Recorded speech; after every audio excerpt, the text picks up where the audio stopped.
Hello दोस्तों, कैसे हो आप सब। आशा करता हूँ कि सब अच्छे होंगे। तो चलिए आइए स्टार्ट करते हैं आज का वीडियो। आज का जो हमारा वीडियो रहने वाला है वो है यूटेट पेपर सेकेंड 2021 का जो पेपर है उसका हम सामाजिक अध्ययन के 60 प्रश्नों को हल करने वाले हैं। तो दोस्तों, प्रश्नों को स्टार्ट करने से पहले आप सभी एक कॉपी और पेन ले लें और उसमें आप सही प्रश्न का जवाब देते जाएंगे और वीडियो के अंत में आप पाएंगे कि आपके 60 में से कितने प्रश्न सही हो रहे हैं। उससे आप अपने तैयारी का मूल्यांकन और अपना आंकलन कर सकते हैं कि आपकी तैयारी का जो लेवल है वो कितना है। और तो चलिए स्टार्ट करते हैं। पहला प्रश्न,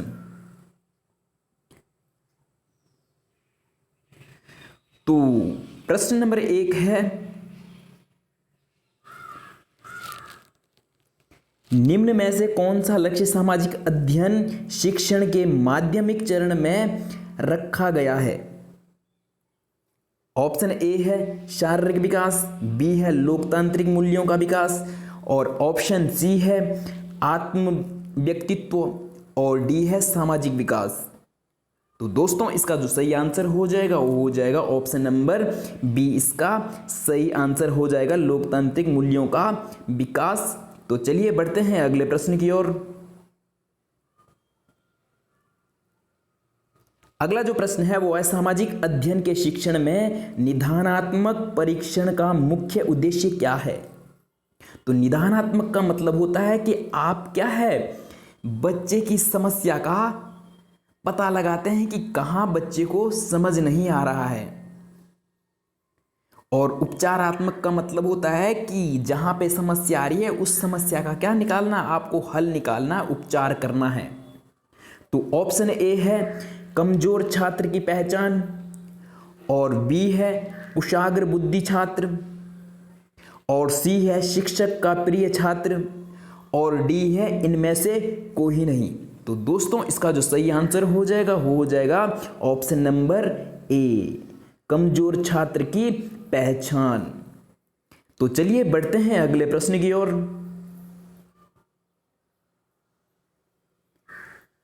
अगला जो प्रश्न है, सामाजिक विज्ञान में निदानात्मक परीक्षण शिक्षक को क्या समझाने में सहायता करेगा। ऑप्शन ए है सामाजिक विज्ञान में विद्यार्थी सीखने संबंधी किन कठिनाइयों का सामना कर रहा है। ऑप्शन बी है पुनरावृत्ति किस प्रकार विद्यार्थी की सहायता करती है। ऑप्शन सी है उसके विद्यार्थी कितने बुद्धिमान हैं।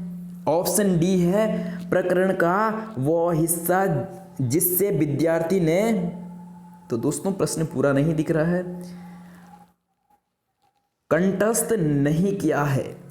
तो दोस्तों, इसका जो सही आंसर हो जाएगा वो हो जाएगा ऑप्शन नंबर ए, इसका सही उत्तर हो जाएगा। तो चलिए बढ़ते हैं अगले प्रश्न की ओर।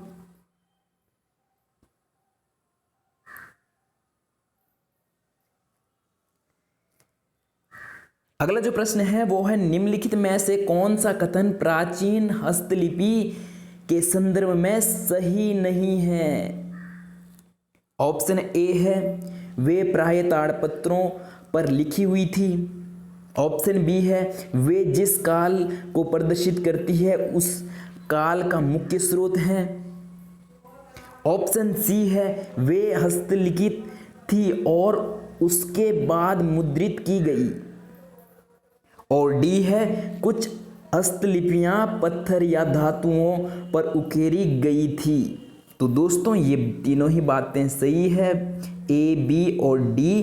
तो इसका जो सही आंसर हो जाएगा वो हो जाएगा ऑप्शन नंबर सी, क्योंकि हमें क्या पूछा है कि इसके संदर्भ में, प्राचीन हस्तलिपि के संदर्भ में सही नहीं है। तो कौन सा सही नहीं है, ऑप्शन नंबर सी। तो ऑप्शन नंबर सी ही हमारा क्या हो जाएगा, सही उत्तर हो जाएगा।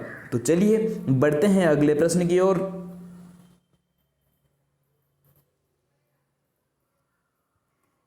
अगला जो दोस्तों प्रश्न है वो है, निम्नलिखित में से कौन सा सामाजिक विज्ञान अनुदेशनात्मक प्रक्रिया का हिस्सा नहीं है।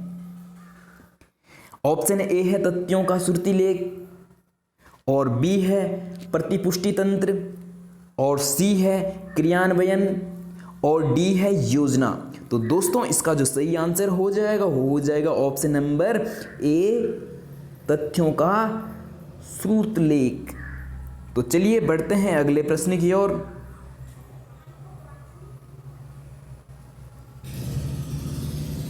अगला जो दोस्तों प्रश्न है वो है सामाजिक विज्ञान के शिक्षण में प्रयोग की जाने वाली भाषा कैसी होनी चाहिए। ऑप्शन ए है प्रमुख समूहों का प्रतिनिधित्व करती हुई, और बी है मुश्किल, और सी है पक्षपात पूर्ण, और डी है तटस्थ और संवेदनशील। तो दोस्तों इसका जो सही आंसर हो जाएगा वो हो जाएगा ऑप्शन नंबर डी, इसका क्या हो जाएगा, सही उत्तर हो जाएगा। तो चलिए बढ़ते हैं अगले प्रश्न की ओर।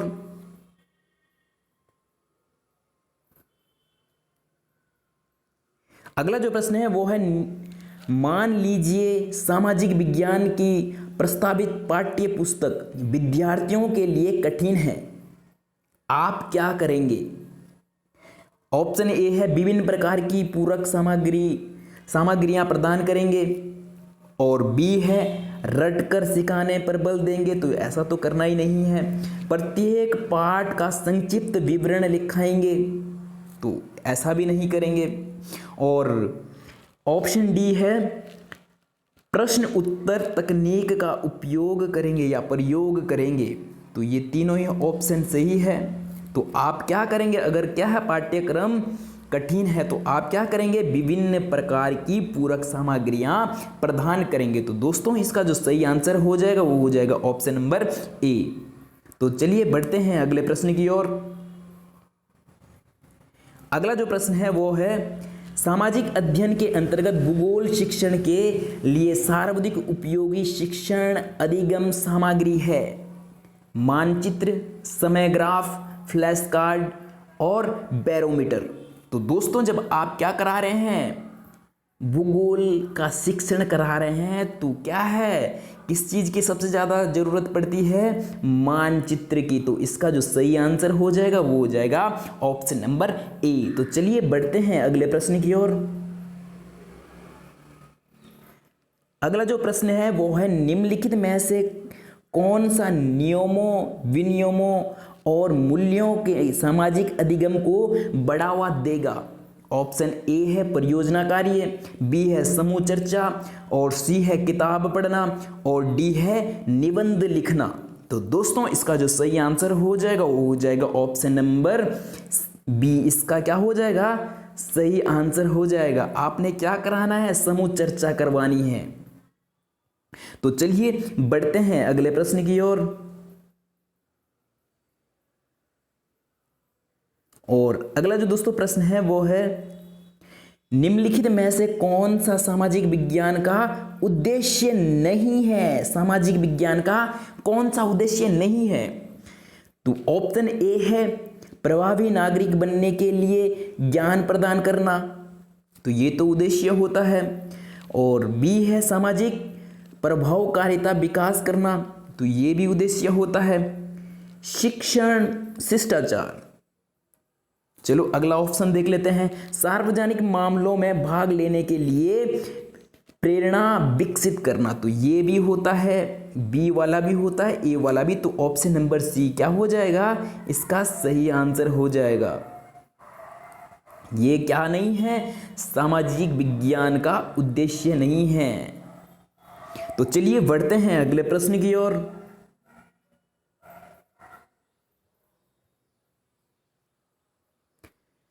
अगला जो दोस्तों प्रश्न है वो है निम्नांकित में कौन सा स्थान ब्रेड बास्केट के नाम से प्रसिद्ध था। ऑप्शन ए है हड़प्पा, बी है मेहरगढ़, और सी है मोहनजोदड़ो, और डी है लोथल।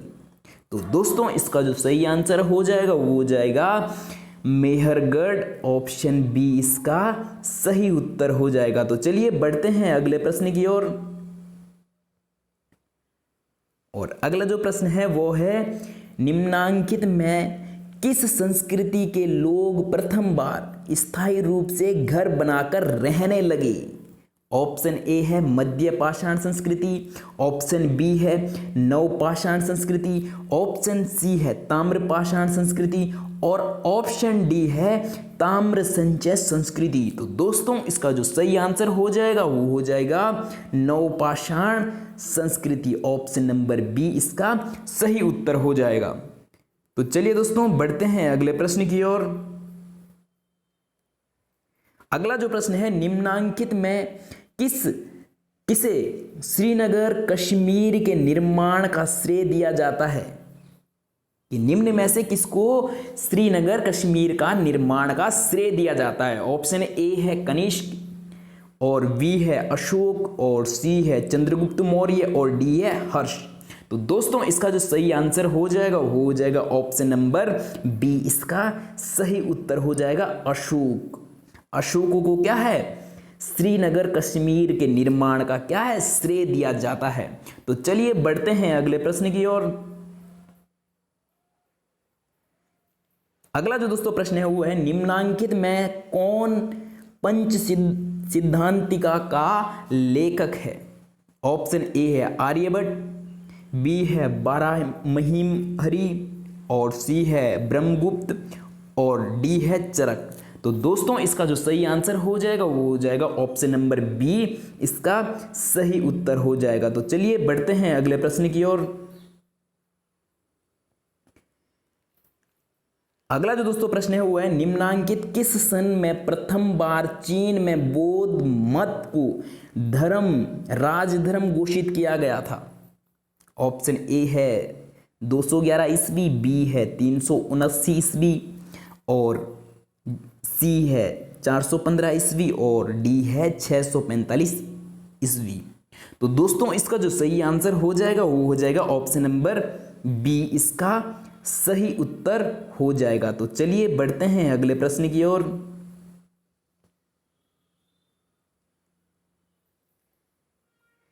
अगला जो प्रश्न है वो है, निम्नांकित में कौन सा बोधिसत्व भविष्य का बोधिसत्व कहा गया? तो ए है पद्ममणि और बी है मैत्रेय है और सी है ब्रजपाणि और डी है मंजूश्री। तो दोस्तों इसका जो सही आंसर हो जाएगा वो हो जाएगा ऑप्शन नंबर बी, इसका क्या है सही आंसर हो जाएगा मैत्रेय, इसका सही उत्तर हो जाएगा। तो चलिए बढ़ते हैं अगले प्रश्न की ओर। अगला जो प्रश्न है वो है, 9वीं शताब्दी का महोदयपुरम राज्य निम्नांकित में किसे संबोधित था? तो संबंधित था। ऑप्शन ए है चेर, बी है चोल और सी है पांड्य और डी है पल्लव। तो दोस्तों इसका जो सही आंसर हो जाएगा वो हो जाएगा ऑप्शन नंबर ए, इसका सही उत्तर हो जाएगा चेर से संबंधित था। तो बढ़ते हैं अगले प्रश्न की ओर। अगला जो प्रश्न है वो है, दिल्ली के किस सुल्तान ने शर्की सल्तनत का अधिग्रहण किया था? तो ऑप्शन ए है बहलाल लोदी और बी है इब्राहिम लोदी और सी है सिकंदर लोदी और डी है उपयुक्त में कोई नहीं। तो दोस्तों इसका जो सही उत्तर हो जाएगा ऑप्शन नंबर ए, इसका सही उत्तर हो जाएगा। तो चलिए बढ़ते हैं अगले प्रश्न की ओर। संत रामानंद का जन्म निम्नांकित में से किस स्थान पर हुआ था? ऑप्शन ए है काशी, प्रयाग, कन्नौज, लखनौती। तो दोस्तों इसका जो सही आंसर हो जाएगा वो हो जाएगा ऑप्शन नंबर बी, इसका सही उत्तर हो जाएगा प्रयाग। तो संत रामानंद का जन्म कहाँ हुआ? प्रयाग में हुआ। तो बढ़ते हैं अगले प्रश्न की ओर। अकबर के काल में कृषि भूमि को कितने प्रकारों में विभाजित किया गया था? ए है 2, बी है 4 और सी है 6 और डी है 8। तो दोस्तों इसका जो सही उत्तर हो जाएगा वो हो जाएगा ऑप्शन नंबर बी, 4 भागों में विभाजित किया गया था। जो अकबर काल की कृषि भूमि है उसको 4 भागों में विभाजित किया गया था। तो चलिए बढ़ते हैं अगले प्रश्न की ओर।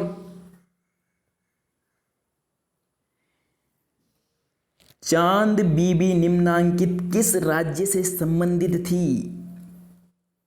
ऑप्शन ए है बाजीपुर, और बी है गोलकुंडा, और सी है बीदर, और डी है अहमदनगर। तो दोस्तों इसका जो सही आंसर हो जाएगा वो हो जाएगा ऑप्शन नंबर डी, अहमदनगर सही उत्तर हो जाएगा। तो चलिए बढ़ते हैं अगले प्रश्न की ओर। अगला जो प्रश्न है वो है, वह कौन प्रथम भारतीय था जिसने कांग्रेस के कलकत्ता सत्र में स्वराज शब्द का प्रयोग कर स्वराज की मांग उठाई थी?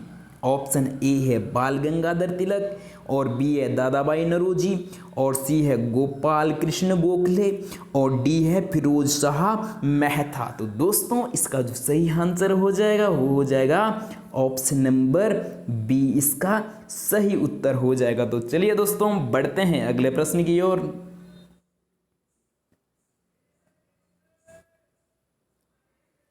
उन्नीस में इथोपिया ने किस यूरोपीय शक्ति को पराजित किया था?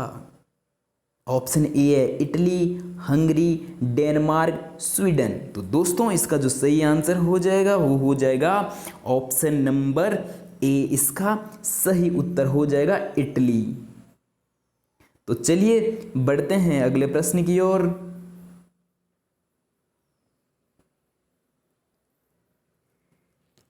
अल हिलाल नामक समाचार पत्र निम्नांकित में से किससे संबंधित था? ए है अब्दुल कलाम आज़ाद, शौकत अली, मोहम्मद अली, बदरुद्दीन तेबाजी। तो दोस्तों इसका जो सही आंसर हो जाएगा वो हो जाएगा ऑप्शन नंबर ए, इसका सही उत्तर हो जाएगा option number A, Abdul Kalam Azad. तो चलिए बढ़ते हैं अगले प्रश्न की ओर। निम्नांकित में किसने सोंडर्स की गोली मारकर हत्या की? ऑप्शन ए है राजगुरु, बी है बुटकेश्वर दत्त, और सी है भगत सिंह, और डी है सुखदेव। तो दोस्तों इसका जो आंसर है वो 2 आंसर माने गए हैं। जब रिवाइज आंसर की आई थी तो उसमें इसके 2 आंसर माने हैं। तो एक तो हो जाएगा ए राजगुरु, और एक हो जाएगा बी भगत सिंह। इसके ये दोनों ही क्या है, सही आंसर माने गए जब इसकी रिवाइज आंसर की आई थी। तो चलिए बढ़ते हैं अगले प्रश्न की ओर। अगला जो प्रश्न है वो है, निम्नांकित में किसने इंडिया विंस फ्रीडम नामक पुस्तक का लेखन किया था? तो दोस्तों ए है जवाहरलाल नेहरू, बी है राजेंद्र प्रसाद, और सी है अब्दुल कलाम आज़ाद, और डी है सुभाष चंद्र बोस। तो दोस्तों इसका जो सही आंसर हो जाएगा वो हो जाएगा ऑप्शन नंबर सी, अब्दुल कलाम आज़ाद ने क्या किया है, इंडिया विंस फ्रीडम नामक पुस्तक का लेखन किया है। तो चलिए बढ़ते हैं अगले प्रश्न की ओर। अगला जो दोस्तों प्रश्न है वो है, निम्न में से किस भारतीय राज्य की सीमाएं चीन से नहीं लगती? ऐसा कौन सा राज्य है जिसकी सीमा चीन से नहीं लगती है? हिमाचल प्रदेश, बिहार, अरुणाचल प्रदेश और सिक्किम। तो दोस्तों इसका जो सही आंसर हो जाएगा वो हो जाएगा बिहार की सीमा क्या है, बिहार की सीमा चीन से नहीं लगती है। तो दोस्तों इसका जो सही आंसर हो जाएगा ऑप्शन नंबर बी, बिहार। तो चलिए बढ़ते हैं अगले प्रश्न की ओर। प्रायद्वीपीय भारत की सबसे बड़ी नदी है गोदावरी, कृष्णा, कावेरी, नर्मदा। तो दोस्तों इसका जो सही आंसर हो जाएगा वो हो जाएगा ऑप्शन नंबर ए, गोदावरी। तो चलिए दोस्तों बढ़ते हैं अगले प्रश्न की ओर। अगला जो प्रश्न है वो है, सिंधु जल समझौता संधि 1960 के अनुसार भारत इस नदी प्रक्रम के संपूर्ण जल का डैश डैश प्रतिशत उपयोग कर सकता है।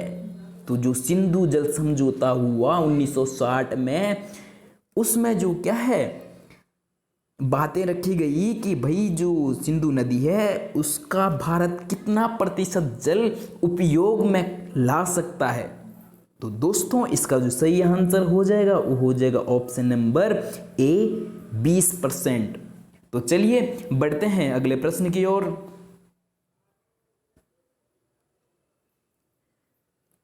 धुआंधार प्रपात किस नदी पर स्थित है?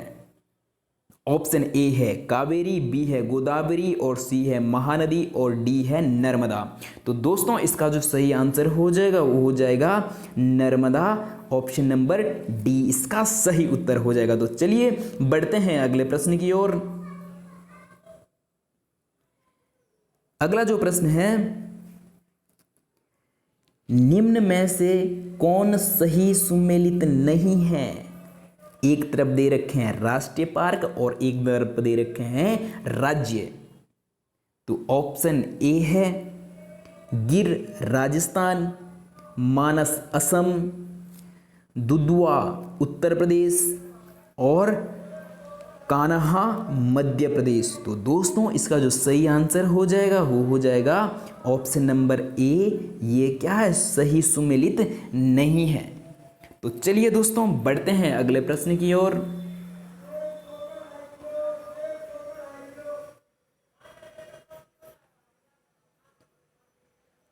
अगला जो दोस्तों प्रश्न है वो है, पृथ्वी के सबसे ऊंचे शिखर माउंट एवरेस्ट पर चढ़ने वाली प्रथम महिला थी। तो दोस्तों इसका जो सही आंसर हो जाएगा वो हो जाएगा ऑप्शन नंबर सी, इसका सही उत्तर हो जाएगा जुंको ताबेई, इसका सही उत्तर हो जाएगा। तो चलिए दोस्तों बढ़ते हैं अगले प्रश्न की ओर।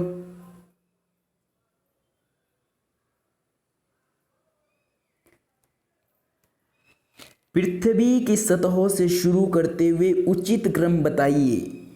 तो दोस्तों ये हमें वायुमंडल की 4 परतें दी गई है, तो हमें इनका सही क्रम लगाना है पृथ्वी से बढ़ती हुई ऊंचाई की ओर। तो दोस्तों सबसे पहली जो परत है वो है क्षोभ मंडल, और उसके बाद जो है दूसरे नंबर की वो है समताप मंडल, और तीसरे नंबर पे आती है मध्य मंडल, और चौथे पे आती है आयन मंडल। तो ऐसा कौन सा ऑप्शन है? तो ऑप्शन नंबर बी इसका क्या हो जाएगा सही उत्तर हो जाएगा। तो चलिए दोस्तों बढ़ते हैं अगले प्रश्न की ओर।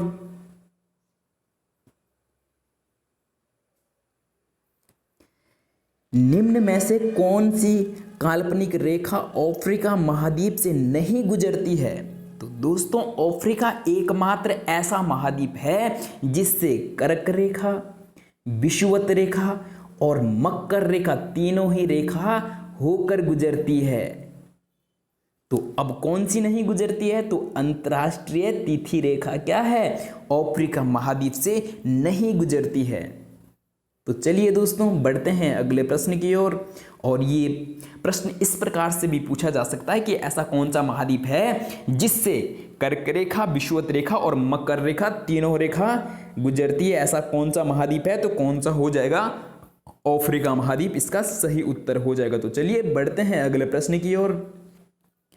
अगला जो प्रश्न है वो है, सामान्यतः मानचित्रों में नीले रंग का प्रयोग किया जाता है जलाशयों को दर्शाने के लिए, मैदानों को दर्शाने के लिए, पर्वतों को दर्शाने के लिए, पठारों को दर्शाने के लिए। तो दोस्तों इसका जो सही आंसर हो जाएगा वो हो जाएगा ऑप्शन नंबर ए, जलाशयों को दर्शाने के लिए हम क्या करते हैं नीले रंग का प्रयोग करते हैं या किया जाता है।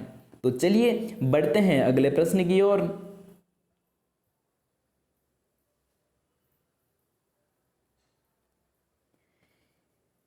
निम्नलिखित में से कौन सा कथन खनिजों के संदर्भ में सही नहीं है? खनिजों के संदर्भ में कौन सा कथन सही नहीं है? ए है ये प्राकृतिक रूप से प्राप्त होने वाले पदार्थ हैं, और बी है इनका निश्चित रासायनिक संगठन होता है। और सी है ये विभिन्न प्रकार के भूवैज्ञानिक परिवेश में निर्मित होते हैं। और डी है सभी खनिज अधात्विक होते हैं। तो यही ऑप्शन क्या हो जाएगा, गलत हो जाएगा, क्योंकि हमें नहीं पूछा है। तो सभी खनिज क्या अधात्विक होते हैं, ऐसा तो नहीं होता है, कुछ खनिज क्या है धात्विक भी होते हैं। तो इसका ऑप्शन नंबर डी क्या हो जाएगा, सही उत्तर हो जाएगा ऑप्शन नंबर डी। तो चलिए दोस्तों बढ़ते हैं अगले प्रश्न की ओर।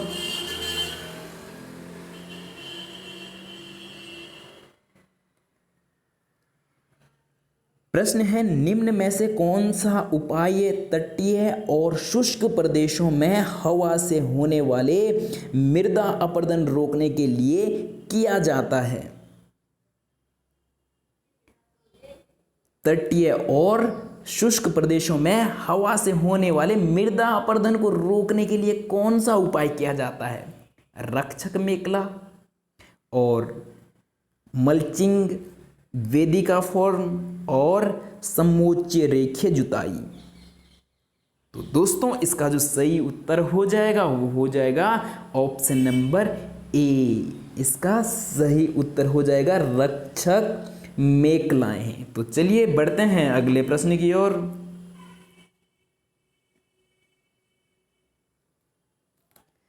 पंजाब में भूमि निम्नीकरण का निम्नलिखित में से मुख्य कारण है, गहन खेती, वनोन्मूलन, अधिक सिंचाई, अति पशुचारण। तो दोस्तों इसका जो सही उत्तर हो जाएगा वो हो जाएगा ऑप्शन नंबर सी, अधिक सिंचाई। तो चलिए बढ़ते हैं अगले प्रश्न की ओर। अगला जो दोस्तों प्रश्न है वो है निम्नलिखित में से कौन सा राज्य सरदार सरोवर बांध परियोजना में सम्मिलित नहीं है। तो 3 राज्य तो सम्मिलित है, लेकिन कौन सा राज्य सम्मिलित नहीं है। ऑप्शन ए है राजस्थान, गुजरात, महाराष्ट्र और तेलंगाना। तो दोस्तों इसका जो सही आंसर हो जाएगा वो हो जाएगा ऑप्शन नंबर डी, तेलंगाना क्या है सरदार सरोवर बांध के लिए क्या है सम्मिलित नहीं है। तो चलिए बढ़ते हैं अगले प्रश्न की ओर। क्योंकि ये 3 राज्य तो ऐसे हैं जिनकी सीमा आपस में लगती है, लेकिन तेलंगाना थोड़ा क्या है नीचे को है। तो चलिए दोस्तों बढ़ते हैं अगले प्रश्न की ओर। अगला जो प्रश्न है वो थोड़ा सा बड़ा है, तो प्रश्न के आकार को थोड़ा सा छोटा करना पड़ेगा। प्रश्न है निम्नलिखित में से कौन सी नदी उद्गम स्थल भारत में नहीं है। ऐसी कौन सी नदी उद्गम स्थल है जो भारत से नहीं, जिनका उद्गम भारत से नहीं है। तो ऑप्शन ए है ब्रह्मपुत्र, सिंधु, गंगा, सतलज, गागरा। तो दोस्तों ऐसी कौन सी नदियां हैं जिनका उद्गम स्थल भारत में नहीं है। तो गंगा का उद्गम स्थल तो कहाँ है, भारत में है। तो ऐसा कौन सा ऑप्शन है जिसमें ऑप्शन नंबर 3 नहीं दिया है, बाकी सब दिए हैं। तो दोस्तों इसका जो सही आंसर हो जाएगा ऑप्शन नंबर बी, इसका सही उत्तर हो जाएगा। ब्रह्मपुत्र का भी उद्गम स्थल भारत में नहीं है, सिंधु का भी नहीं है और सतलज का भी नहीं है और गागरा का भी नहीं है। तो एकमात्र इनमें से ऐसी नदी है जिसका उद्गम स्थल भारत में है। तो ऑप्शन नंबर बी सही उत्तर हो जाएगा। तो चलिए दोस्तों बढ़ते हैं अगले प्रश्न की ओर।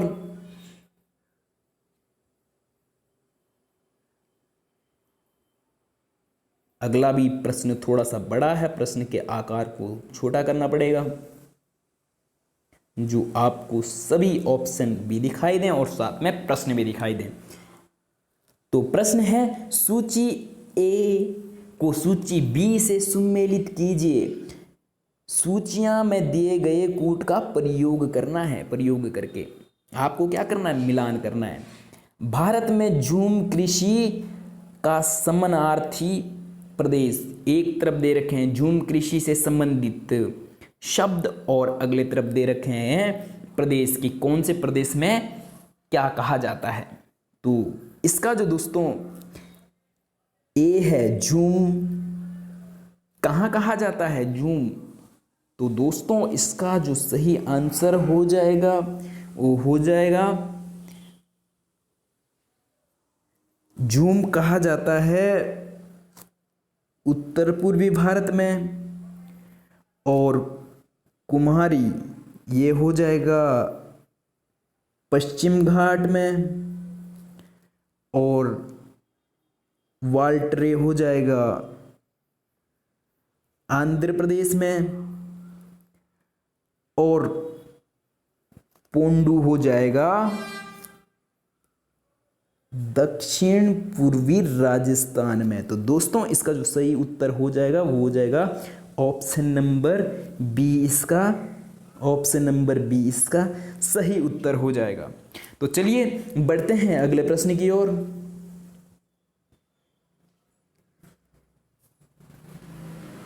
प्रश्न के आकार को थोड़ा सा बड़ा कर लेते हैं। तो प्रश्न बी है, निम्नलिखित में से कौन सा ब्रह्मोच्च पर्वत है? हिमाचल पर्वत, हिमालय पर्वत, यूराल पर्वत, अल्पेशियन पर्वत और वासजैस पर्वत। तो दोस्तों इसका जो सही आंसर हो जाएगा वो हो जाएगा ऑप्शन नंबर डी। इसका सही उत्तर हो जाएगा। तो चलिए बढ़ते हैं अगले प्रश्न की ओर।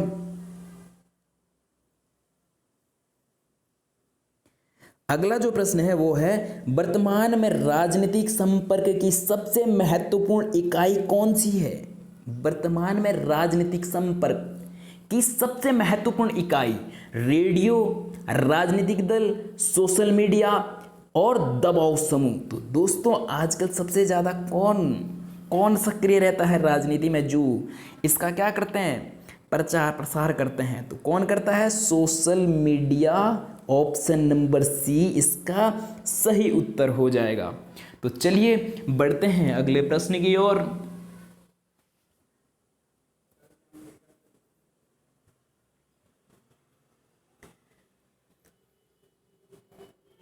अगला जो दोस्तों प्रश्न है वो है, भारतीय संविधान की चौथी अनुसूची संबंधित है। तो दोस्तों पहली तो बात यह है कि हमारे संविधान में कितनी अनुसूचियां हैं? 12 अनुसूचियां हैं। और तो चौथी अनुसूची किससे संबंधित है? तो चौथी अनुसूची राज्यसभा से संबंधित है। तो चलिए बढ़ते हैं अगले प्रश्न की ओर।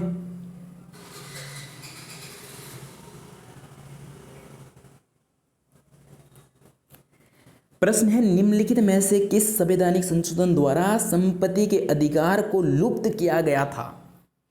ए है 42वें संविधान संशोधन, बी है 43वें संविधान संशोधन, और सी है 44वें संविधान संशोधन, और डी है 45वें संविधान संशोधन। तो दोस्तों संपत्ति के अधिकार को किस संशोधन द्वारा हटाया गया?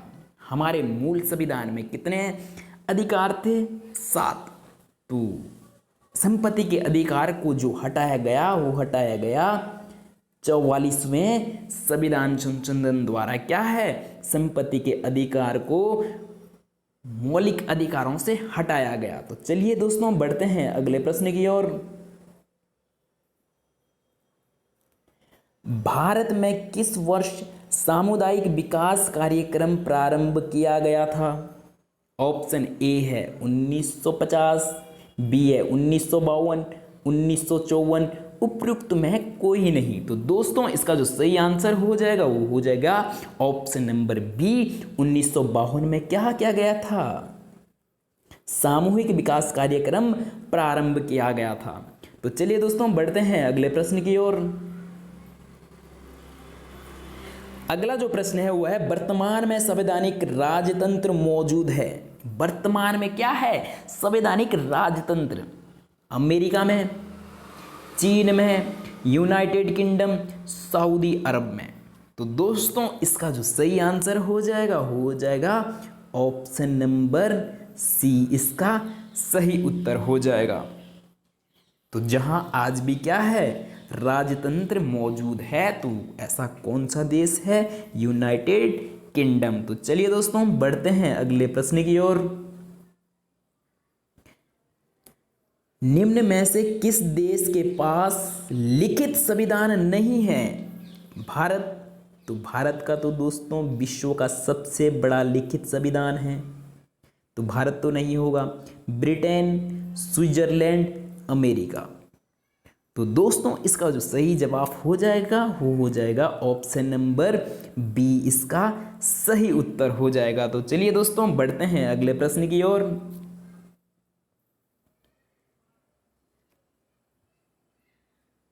संसदात्मक शासन व्यवस्था में राज्य के मुखिया के पास होती है। संसदात्मक शासन व्यवस्था में राज्य के मुखिया के पास होती है संपूर्ण शक्तियां, नामात्र शक्तियां और सीमित शक्तियां, कोई शक्ति नहीं। तो संसदात्मक शासन व्यवस्था में जो राज्य का मुखिया होता है, जैसे हमारे देश में हमारे देश का मुखिया कौन है? राष्ट्रपति। तो ऐसे में उनके पास जो शक्तियां होती है वो होती है नामात्र की शक्तियां। तो दोस्तों इसका जो सही आंसर हो जाएगा वो हो जाएगा ऑप्शन नंबर बी, इसका सही उत्तर हो जाएगा। तो चलिए बढ़ते हैं अगले प्रश्न की ओर। अगला जो प्रश्न है वो है संसदात्मक शासन व्यवस्था में मंत्रिमंडल की बैठक की अध्यक्षता कौन करता है? संसदात्मक शासन व्यवस्था में मंत्रिमंडल की बैठक किसकी हो रही है? सिर्फ और सिर्फ मंत्रिमंडल की। तो उसमें अध्यक्षता कौन करेगा? राष्ट्रपति, उपराष्ट्रपति, लोकसभा अध्यक्ष, प्रधानमंत्री। तो दोस्तों इसका जो सही आंसर हो जाएगा वो हो जाएगा ऑप्शन नंबर डी, इसकी अध्यक्षता कौन करेगा? प्रधानमंत्री, क्योंकि प्रधानमंत्री क्या होता है? मंत्रिमंडल का अध्यक्ष। तो इसका ऑप्शन नंबर डी क्या हो जाएगा? सही उत्तर हो जाएगा। तो चलिए दोस्तों बढ़ते हैं अगले प्रश्न की ओर। यदि किसी व्यक्ति को अवैध रूप से रोका या नजरबंदी किया गया है तो निम्न में से न्याय के किस आदेश को दिया जाता है? न्यायालय के किस आदेश को दिया जाता है?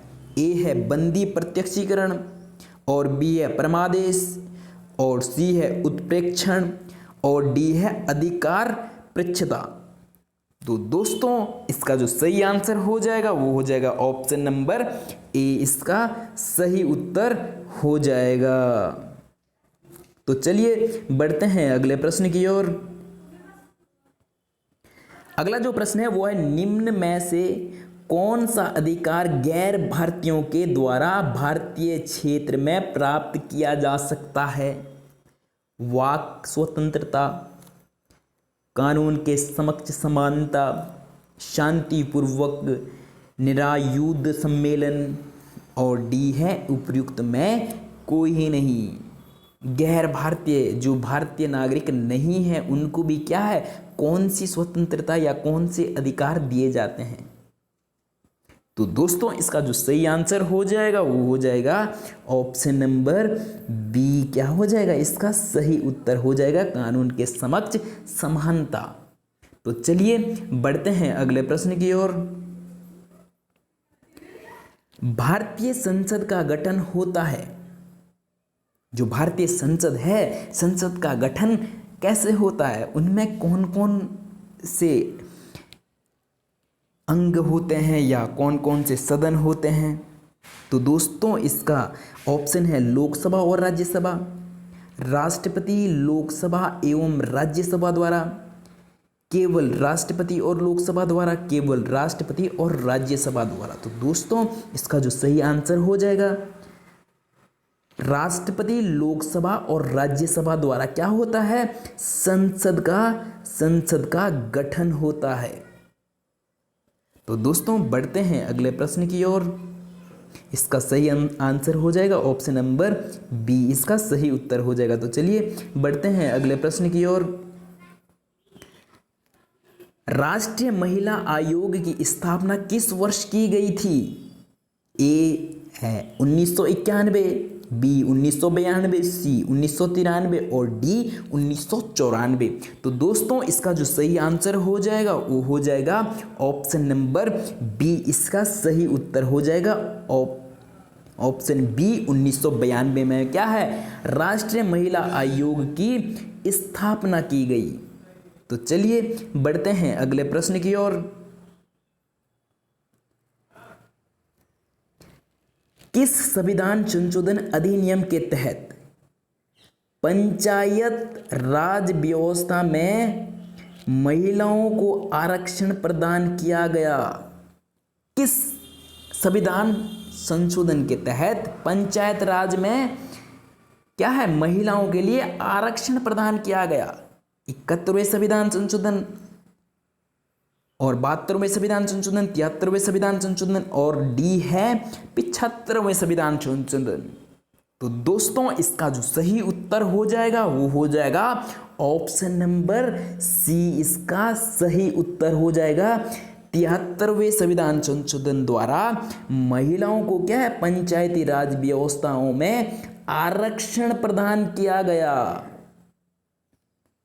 वो किस इसमें किया गया संशोधन द्वारा? 73वें। तो चलिए बढ़ते हैं अगले प्रश्न की ओर।